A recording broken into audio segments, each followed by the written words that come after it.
थांबा. हे ऐकल्यानंतर तुमच्या मनात एकच प्रश्न राहील. मी हे आधी का केलं नाही? कारण फक्त 3 दिवस ही सेवा करणारी व्यक्ती स्वतःच सांगते काहीतरी आतून बदललंय. आणि कदाचित हा व्हिडिओ तुमच्यासाठी योगायोग नसेल. ऐका, जर तुम्ही आयुष्यात मोठा बदल शोधत असाल तर पुढचे 3 दिवस तुमच्यासाठी चमत्कार घेऊन येऊ शकतात. फक्त 3 दिवस ही सेवा करा आणि मग काय होतं ते बघा. पहिला दिवस, फक्त 5 मिनिटं शांत बसा. डोळे मिटून स्वामींचं नाव घ्या.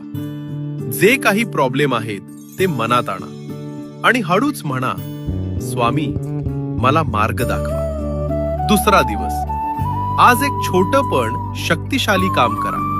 एक रिकामं कागद घ्या, त्यावर तुमची एक इच्छा लिहा आणि खाली एक वाक्य लिहा, स्वामी ही इच्छा तुमच्यावर सोपवली आहे.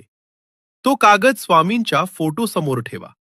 तिसरा दिवस, एखादं फूल किंवा दीप स्वामींच्या फोटो पुढे अर्पण करा आणि 11 वेळा फक्त एकच प्रार्थना करा, स्वामी जे माझ्या भल्यासाठी आहे ते माझ्याकडे आणा आणि जे माझ्या भल्याचं नाही ते माझ्या जीवनातून दूर करा.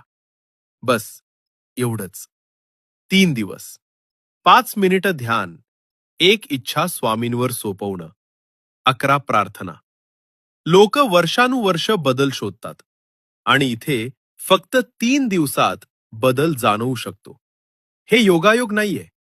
तुम्ही हे ऐकताय तेच स्वामींचा इशारा आहे. करून बघा. मन बदलतं का? नशीब वळतं का? आयुष्य शांत होतं का? स्वतः अनुभवा. श्री स्वामी समर्थ.